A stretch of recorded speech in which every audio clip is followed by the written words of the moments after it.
Hello, everyone, and welcome to the Red Hour, a show where twice a week I throw a little chaos into Star Trek and review a random episode of Star Trek. Today's episode is Star Trek Voyager, Season 6, Episode 13, Virtuoso. So it starts off with a captain's log where they're towing a damaged ship, a damaged vessel, and these people are kind of stuffy. They kind of, think that they're more superior than the crew of the Voyager, and they're more technologically advanced, and they have some injured people in sick bay. And so the doctor's there, and they know that he's like a hologram, and they want somebody that's more sophisticated to work on them, to heal them, and work on their ship. And they call in Janeway, and Janeway assures them that he's the most qualified person on the ship. And they say, well, okay, but we'll just have to repair our ship ourselves. So as the doctor's working, he starts humming, and I've been working on the railroad, and they're like, what is that? They've never heard of humming, or they never heard of music before. They've never experienced music before, or singing. And they want to invite the doctor to their planet to they want to do a recital, on the ship. And the doctor turns to Janeway, and Janeway permits it, and that's the teaser. So then you get your theme, and you get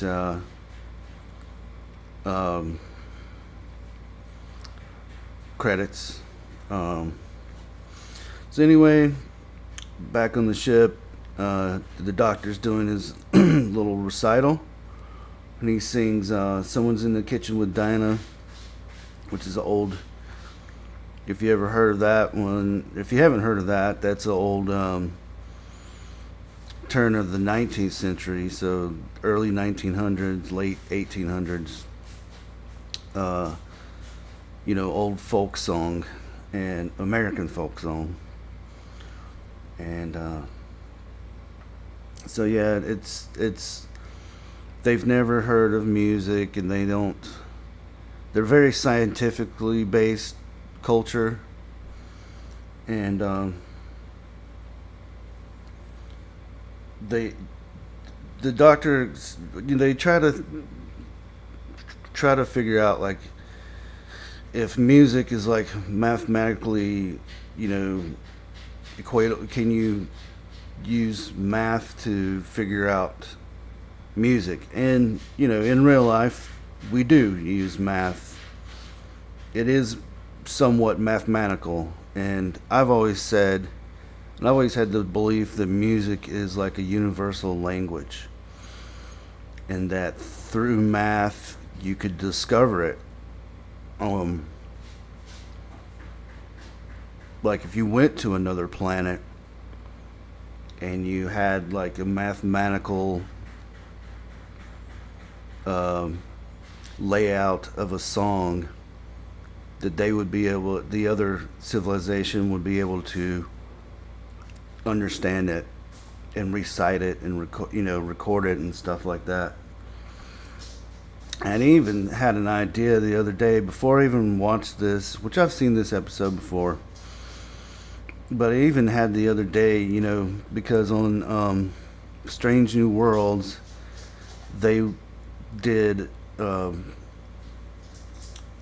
musical episode, and the idea was that the it's been a while since I've seen it, but the idea was there's like some sort of wormhole or some sort of something out in space, and it sent a signal that the whole crew received like a signal in their brain where they ended up singing. Everything they say is like they say it like they're singing, kind of like a musical. And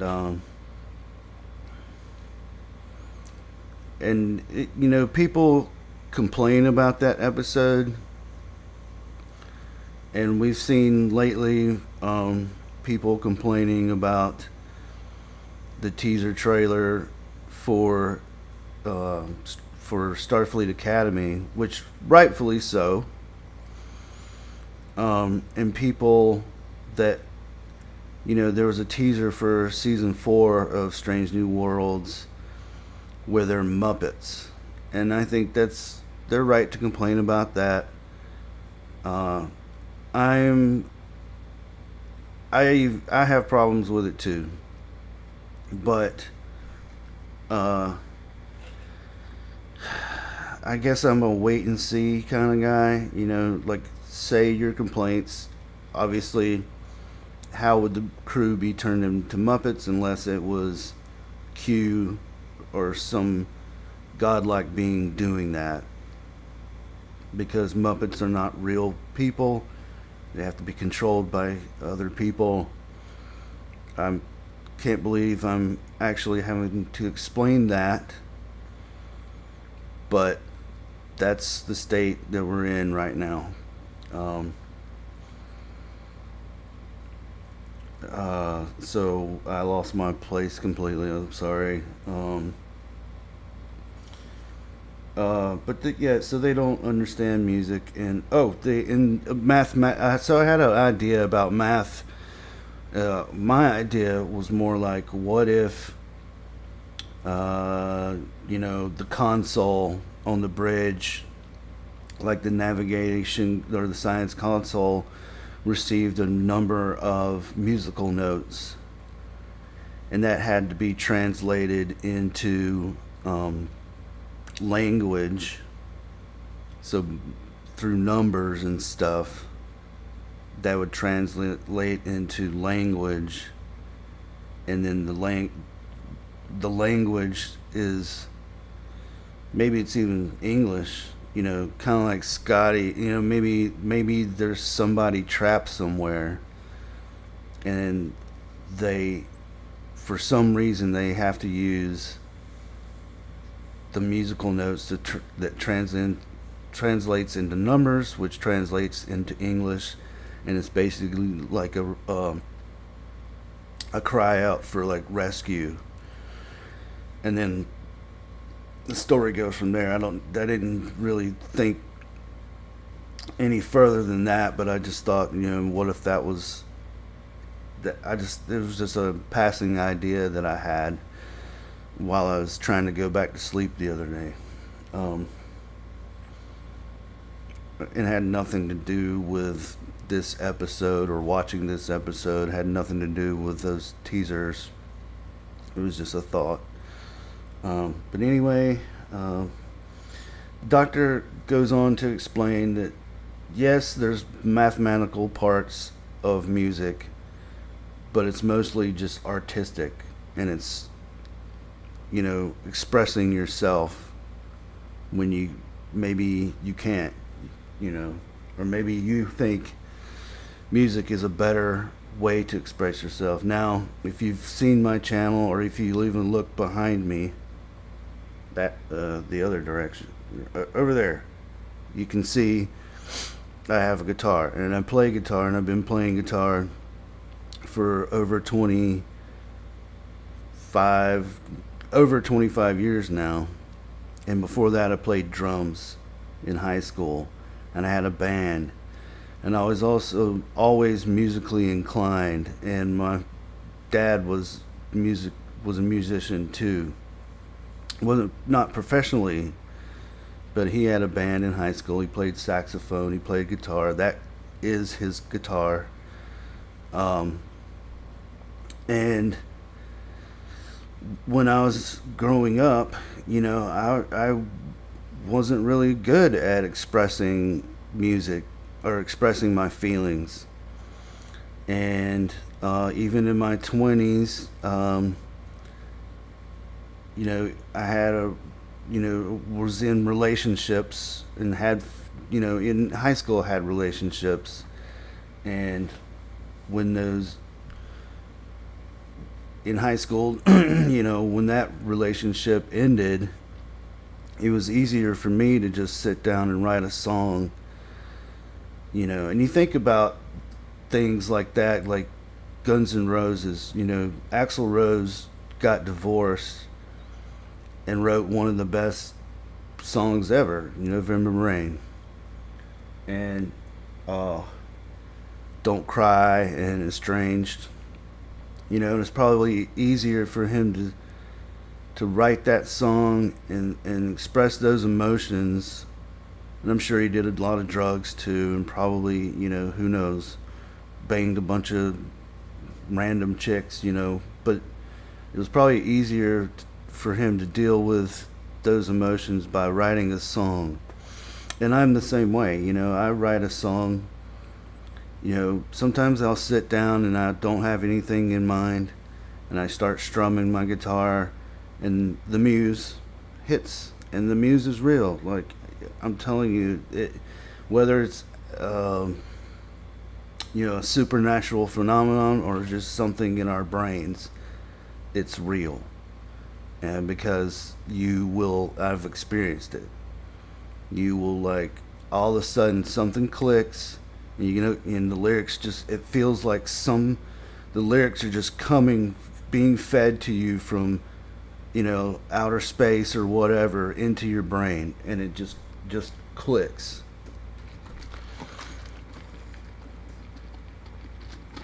And so the name of the species is the Komar, and they invite Voyager to their home world, which Janeway expresses. It's kind of funny how before they were seen as like just a bunch of unsophisticated hillbillies or whatever, and now they're being invited to the home world. And so the doctor gives a recital there, or on the ship. Sorry, on the ship, he gives a recital, and then Harry has a jazz band, and Harry plays clarinet. And I think earlier the doctor had explained that a lot of other people on the ship are musically inclined and express themselves through music. So they don't like Harry's jazz music, and Tom Paris tells the doctor, "Hey, you gotta bail them out." So he gets up there, and they kind of speed up the music, and I forget what song he says. I think it was "It Don't Mean a Thing If It Ain't Got That Swing." I don't quote me on that. I don't remember. But it's something like that. It's more upbeat. And quite frankly, I think it was meant for the audience to not like it either, because I didn't like it. I didn't like Harry's music either. And they specifically like the doctor and his singing. They're not interested in other people. So then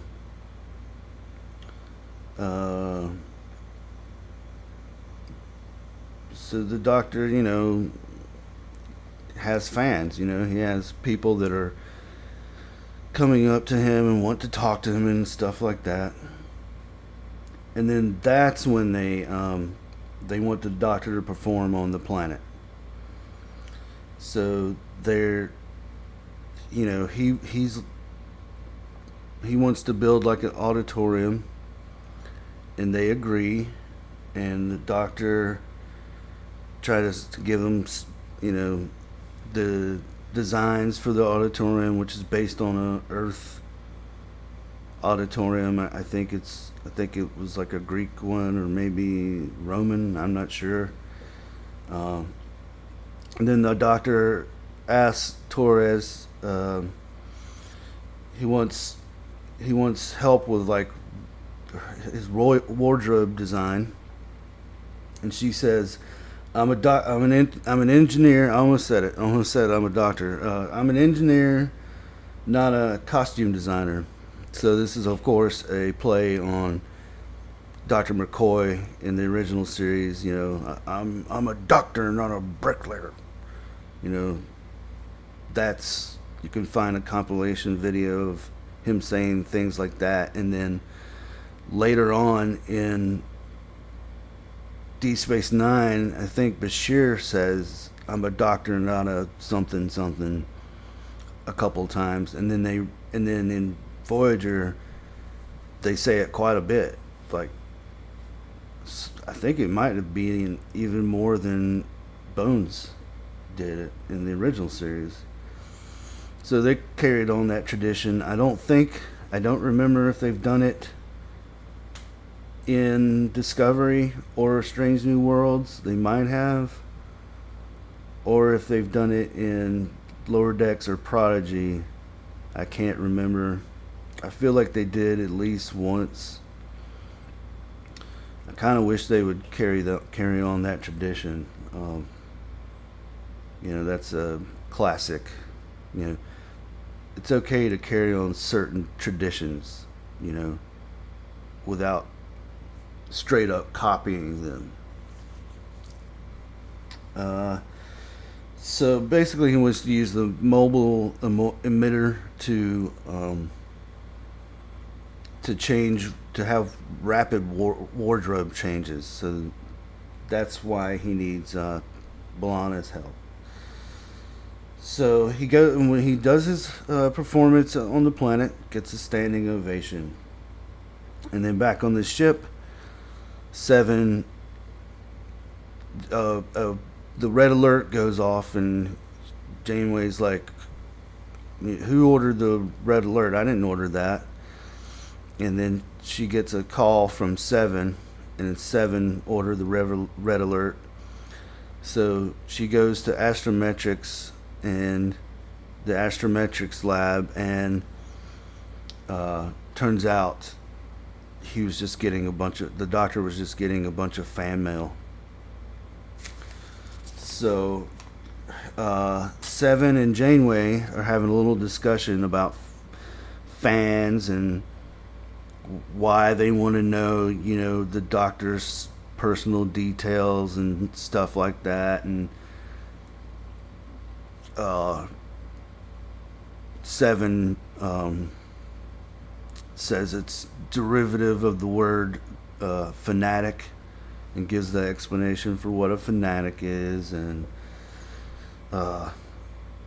you know, Janeway's just trying to explain the situation, and you know, and then all of a sudden Tuvok calls in and says there's a security problem on deck 2, and basically they're in the mess hall. I think it is, and the doctor's there, and well, there's like a big line, you know, wrapped around the corridors and stuff, where the doctor basically, it has like these miniature, he's handing out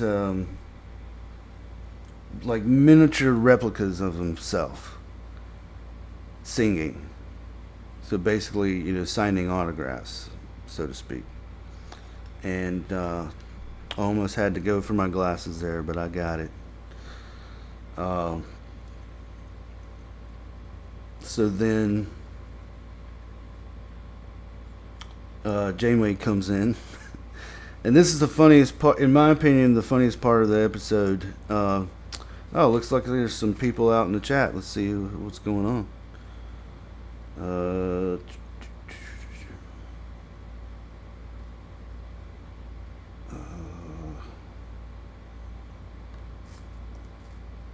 bear with me for a second.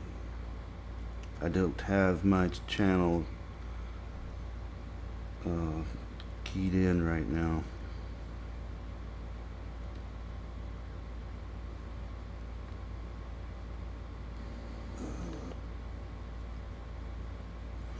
Oh, we got Darren M and Gavin Blackburn. Hello,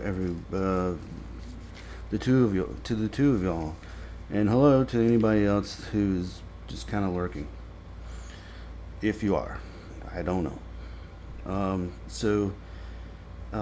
Janeway comes in, and he tells her to wait in line. And Janeway's like, I'm not here for autographs. And Janeway tells him he's been neglecting his duties and all this stuff, and he's basically like, oh, there's been no major incidents going on, Catherine. Let that one sink in for a second. And she's like, I didn't realize we were on a first name basis, because now the doctor's, he's a little bit in his head. He's like, let this shit go into his head now. And I didn't know we were on this first name basis, Maestro. And he's like, well, you can call me Doctor or Maestro, either one will do. And she's like, well, let me make this clear to both of you. Maestro, you're finished here. Doctor, report to sickbay now. And I thought that was like the funniest moment of the whole episode. And that's what I'm saying. Like, not to go off on too much of a tangent, but I think Strange New Worlds like goes out of their way to try to find gimmicky, funny things to do for an episode, rather it be natural. It's like they shove it in there. Whereas like old Star Trek would have a lighthearted episode with jokes sprinkled in. It wasn't even if it's a serious episode like the one I did the other day, The Ultimate Computer. It's a serious episode, but they still managed to sprinkle in a couple of jokes between Spock and Bones, and I think maybe a couple of other jokes. But it's not like. It's certainly not like James Gunn's Superman, where it's joke, or the MCU lately. Although I am going to do a review for Fantastic Four. Just watched it today for the first time. Short review. It's good. I liked it. Go see it. Don't wait for streaming. However, with Superman, wait for streaming. Don't go see it. It's not as good, although still better than what some people are saying. 7. I'll probably do a Fantastic Four review. Maybe try to do it tomorrow. I still got to do a Strange New Worlds, this last episode, which I forgot to do. I was going to do on Sunday, and I totally forgot to do it. So I'm going to probably try to do it either tonight or tomorrow. I don't know.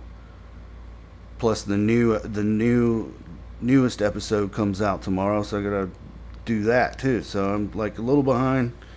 I was rushing to get here on time too, because I was had went to see the movie, came back, wrote a little review on a small little website that I go on, and then somebody didn't like what I had to say because I said it wasn't woke, which isn't woke, and they begged to differ, and I had to sit there and argue with them for about an hour, explaining why it's not woke.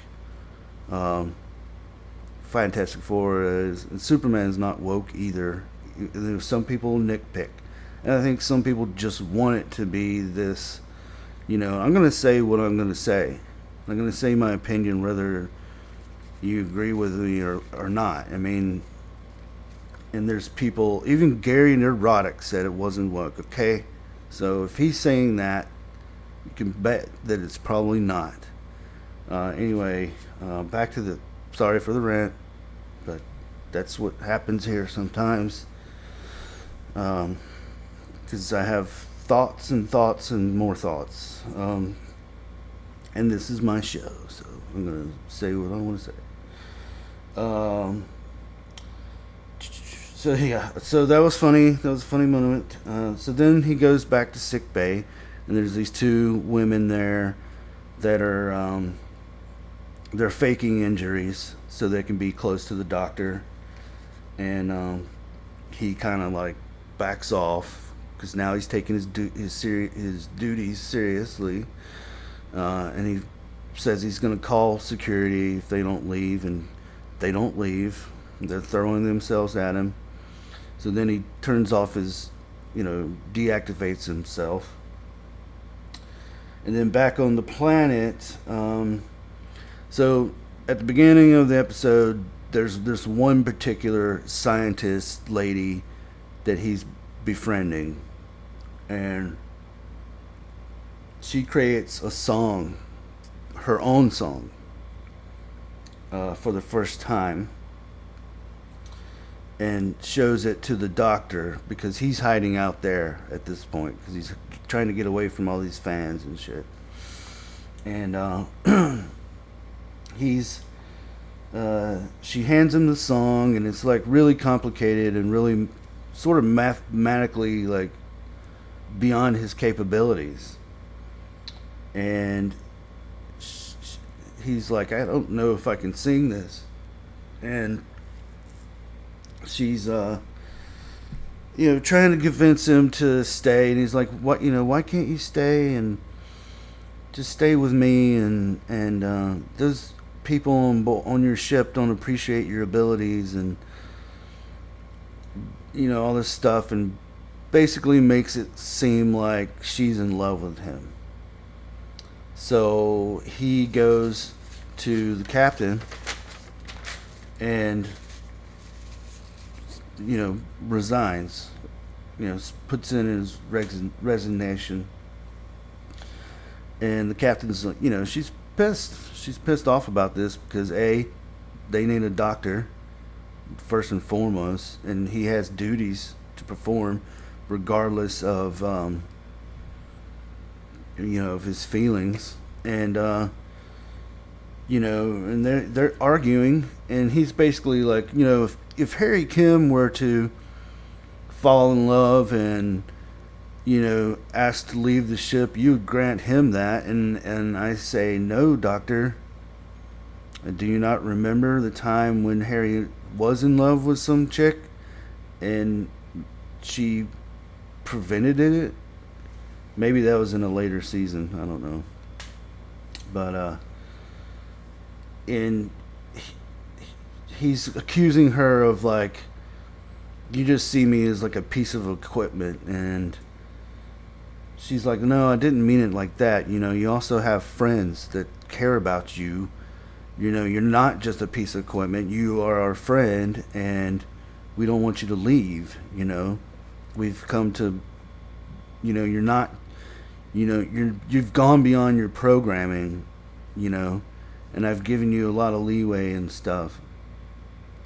And then she's questioning, like, what are you going to do when we're gone? Once you leave, we can't come back and get you, And he's like, well, they're more advanced than we are. They can maintain my program. And she's like, well, now who's talking like you're a piece of equipment? And then he explains, well, there's a woman involved because women, right? I moved to where I am because of a woman who is no longer around. Not that I'm I like where I'm at, but that happens. So she reluctantly, agrees. She's like, as your captain, I should take this resignation and deny it. But as your friend, I'm gonna let you go. And it's always cool to see things like that. I would say again, back to like Discovery and especially Strange New Worlds. Less, there's too much friendliness between the captain and the crew. They finally addressed that. It only took them what, three? We're in season 3 now. Uh, took you long enough, but hey, better late than never. Like the Titanic on Ghostbusters 2.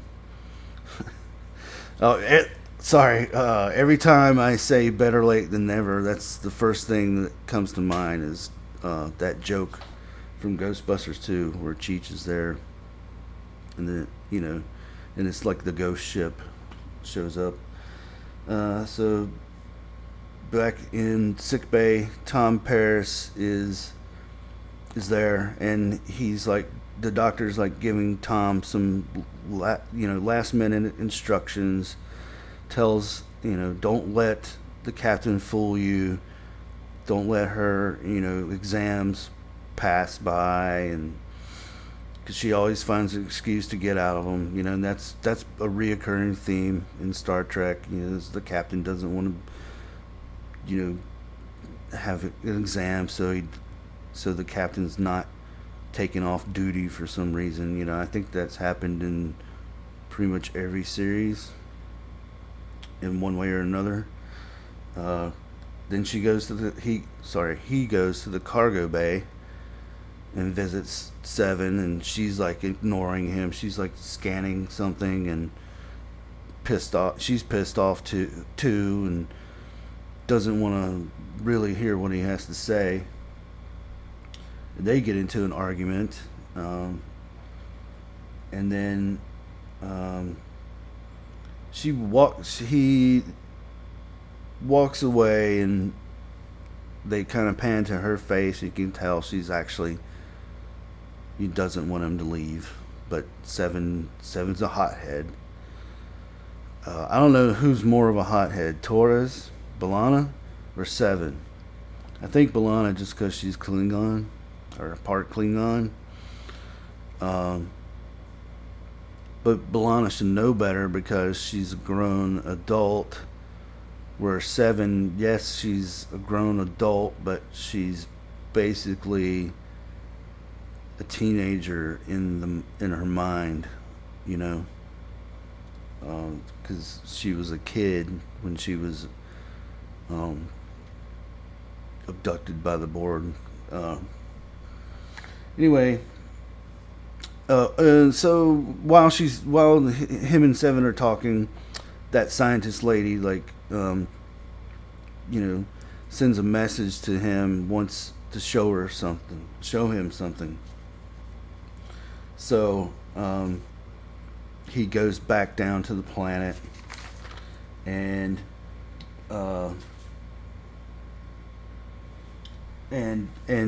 she has built another version of the Doctor which can reach the notes that he can't reach, and basically is just a better version of him. And he's like upset by this, and he's like, I thought there was something between us, and I thought you wanted me to be here. And she's like, well, I did, but you were clearly conflicted and wanted to stay on the ship, and so I created this program instead. And he's like, well, yeah, but I thought there was something more than just that. It turns out she wasn't in love with him. She just she liked what he provided before. It's like when you have a fuck buddy and then one of you fall in love, and the other one's like, no, I just I enjoyed the sex, but that's it. I'm in love with this guy actually, and by the way, stop calling me. uh, and so yeah, he's upset by this. And he realizes that he was wrong, and um, he thought that they were in love, and so he's back on the ship and calls in Torres, and he wants Torres to like delete some of his programming so that he can reach those notes. So he hasn't fully really, I guess he's like the, like the fuck buddy is like trying to like, call her up and uh, get a date or trying to impress her or whatever. I don't know. This analogy is kind of weird, but I just came off the top of my head. Um, and he, she explains to him that like, I could make you into like the best singer in the world, and change all kinds of things in your programming. And she's like, I don't know about this lady, and I don't know about you, but you know, once I do that, you'll never be the same. You're not going to be the person that you are now. Um, you're not going to have this, because she would presumably like have to erase like his medical knowledge, his knowledge of the crew, maybe his memories. Just kind of implies, you're not going to be who, you know, uh, which kind of makes me think of people that do surgeries to themselves to make them think that they're the person that they are, but you can't, you know. Don't want to get too political about that, but I think you know what I'm talking about. And so, I guess he's set to do like one more performance before they leave, and that he does his song. He doesn't change like his. He doesn't perform her song, right? He just does a song, which is sort of like a love song or something, love lost or a farewell, some sort of opera thing. And I want to say that throughout this, we've heard the Doctor sing before in other episodes. So it's obviously Robert Picardo, the actor, and we've heard Seven sing before, and I want to say that they are both good singers, but I don't think in this particular incident it's actually him. Maybe I'm wrong. Maybe it is him, but if it is him, then that's great. If it's not him, they did a good job of matching his voice.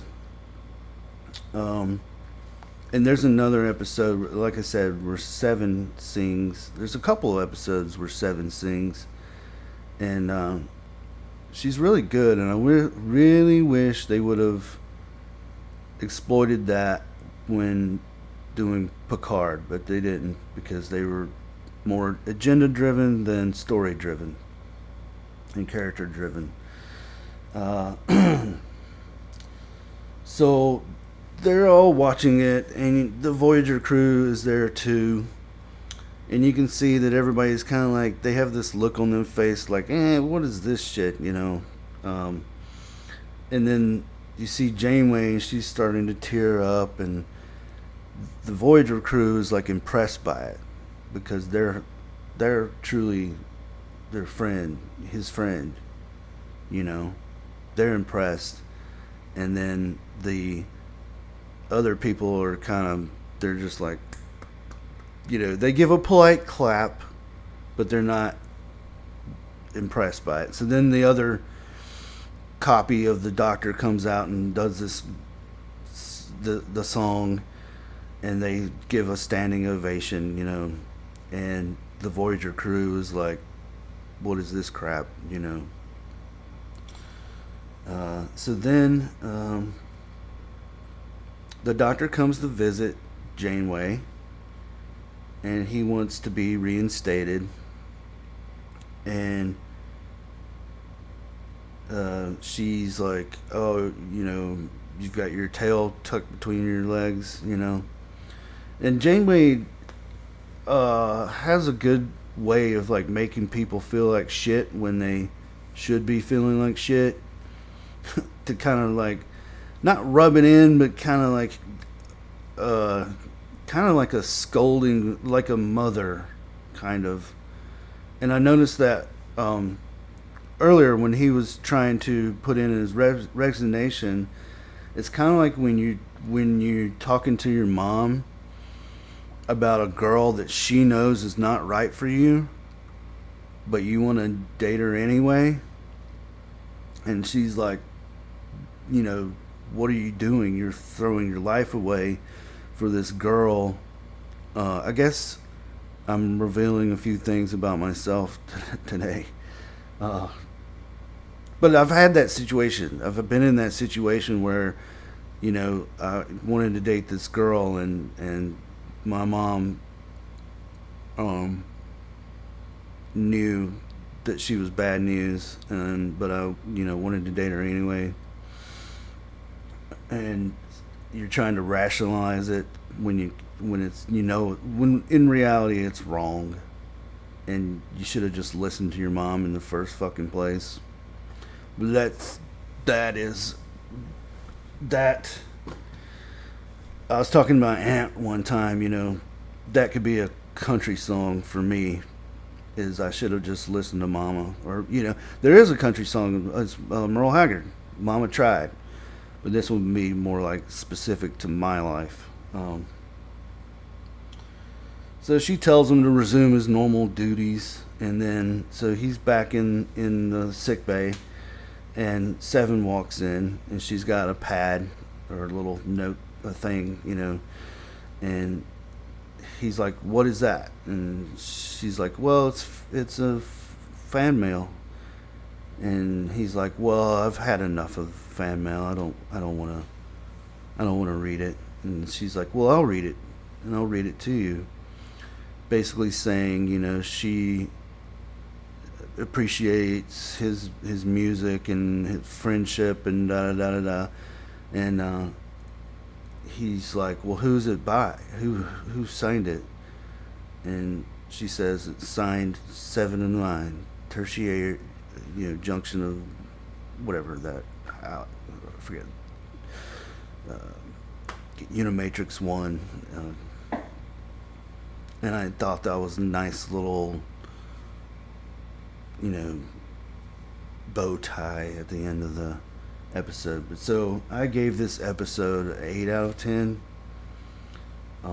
Because of the humor, because of the character development, because it's lighthearted, but there's still a message there.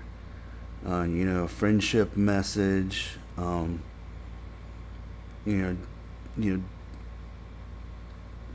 At one point, one of the parts of the arguments that Seven had with the Doctor was that he was just craving attention, and he's like, "Well, so what if I am?" Basically, like two friends that are at odds with each other, and they don't want to just tell each other to go fuck themselves, but they also are like, "No, I disagree with you." And he's kind of like a teenager too, in a way, but when I say teenager, it's the dialogue is not teenager like it is in Discovery. In Discovery, they act like teenagers, and they talk like teenagers. In episodes like this, they may act kind of like teenagers. Even grown ass fucking 80-year-old men do that shit still. But they don't talk like teenagers, The dialogue is not so clunky. So anyway, I'm going to check in to see what's being said.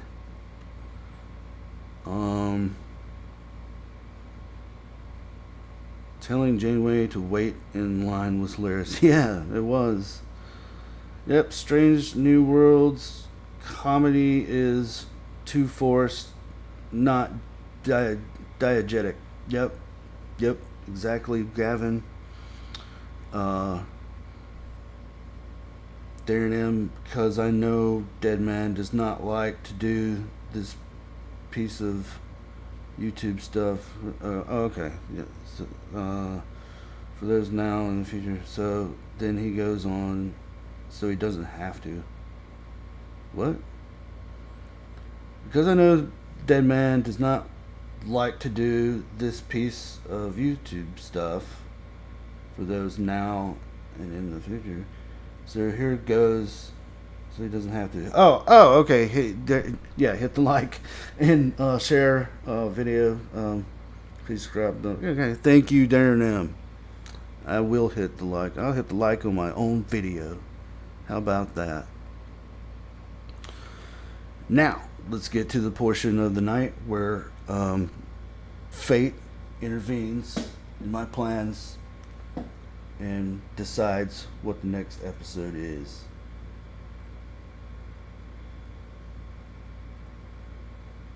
And thank God it's still on. I didn't mess with it this time.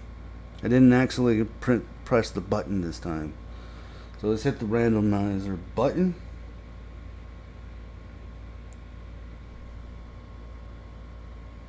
What did it come up with? TNG Season 4, Episode 14, Clues. Oh, yeah, I know that one. Yeah, that's a good one. I'm not going to go into the plot, but I know it. And if you've seen TNG, you probably know it too.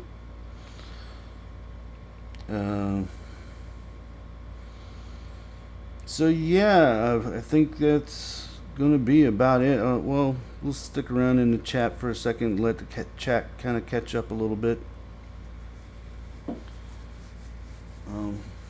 because there is a delay.